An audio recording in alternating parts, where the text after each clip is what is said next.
एक राजा था जिसकी 4 रानियां थीं। वो अपनी चौथी रानी को सबसे ज़्यादा प्यार करता था। उसे महंगे कपड़ों से लादे रहता और बेहतरीन खाना खिलाता था। वो उसे केवल सबसे अच्छा देता था।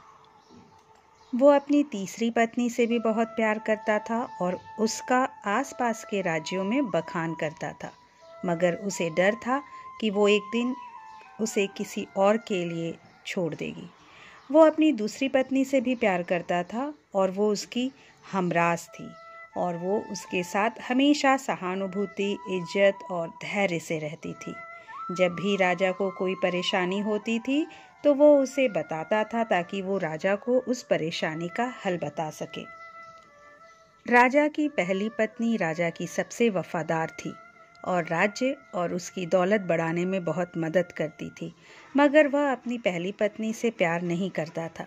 एक बार राजा बीमार पड़ गया और उसे समझ आ गया कि उसके पास अब समय बहुत कम है, इसलिए उसने अपनी चौथी पत्नी से पूछा कि मैंने सबसे ज़्यादा प्यार तुमसे किया है और तुम्हें सबसे बेहतरीन चीज़ों से नवाजा है, तुम्हारा सबसे ज़्यादा ध्यान रखा है। अब मैं मरने जा रहा हूँ, क्या तुम मेरा साथ देने के लिए मेरे साथ चलोगी? तब उसकी चौथी पत्नी ने जवाब दिया, बिल्कुल नहीं। उसकी बात राजा के दिल में छुरी जैसी चुभी। अब दुखी राजा ने अपनी तीसरी पत्नी से पूछा कि मैंने सारी जिंदगी तुमसे प्यार किया, अब मैं जा रहा हूँ, क्या तुम मेरे साथ चलोगी? नहीं, ऐसा तीसरी पत्नी ने जवाब दिया। जिंदगी बहुत अच्छी है और जब तुम मरोगे तो मैं दोबारा से शादी करूँगी। अब राजा का दिल बैठ गया था और वो ठंडा पड़ गया था। फिर उसने अपनी दूसरी पत्नी से पूछा, मैंने हमेशा ज़रूरत के वक्त तुमसे मदद मांगी और तुमने भी हमेशा मेरा साथ भी दिया, लेकिन अब जब मैं मरूंगा क्या तुम मेरा साथ देने मेरे साथ आओगी? माफ़ करना, इस बार मैं तुम्हारी मदद नहीं कर सकती। दूसरी पत्नी ने जवाब दिया, ज़्यादा से ज़्यादा मैं तुम्हें तुम्हारी कब्र तक छोड़ सकती हूँ। उसका जवाब बिजली की तरह राजा को लगा और वो बेहद दुखी हो गया। तभी एक आवाज़ आई, मैं आपके साथ चलूँगी और जहाँ आप जाएंगे वहाँ आपके साथ। राजा ने अपनी नज़र घुमाई तो उसकी पहली पत्नी खड़ी थी। वो बेहद कमज़ोर दिखाई दे रही थी क्योंकि वो खाती नहीं थी।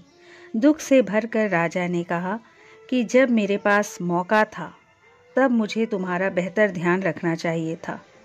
दोस्तों, इस कहानी से हमें ये सीखने को मिलता है कि हमारी चौथी पत्नी हमारा शरीर है। हम चाहे इसे सजाने धजाने में कितना भी दिल लगाए, ये मृत्यु के समय हमें छोड़ जाएगी।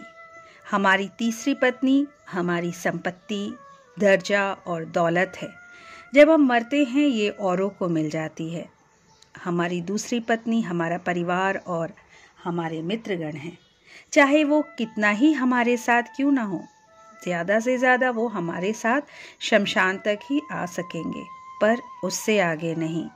हमारी पहली पत्नी हमारी आत्मा है जो अक्सर दौलत, ताकत और अहंकार से दब जाती है। उस तरफ हमारा ध्यान नहीं जाता है, मगर हमारी आत्मा ही एक ऐसी है जहाँ हम जाएंगे वहाँ वो जाएगी। इसलिए इसे ताकतवर बनाए, इसका ध्यान रखें, इसके पीछे अपनी ऊर्जा, अपना समय लगाएं। यही दुनिया में आपका सबसे बड़ा तोहफा है।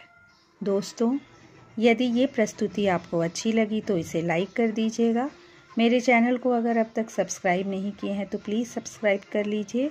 अगली बार एक नई वीडियो के साथ आपसे फिर मिलेंगे। नमस्कार।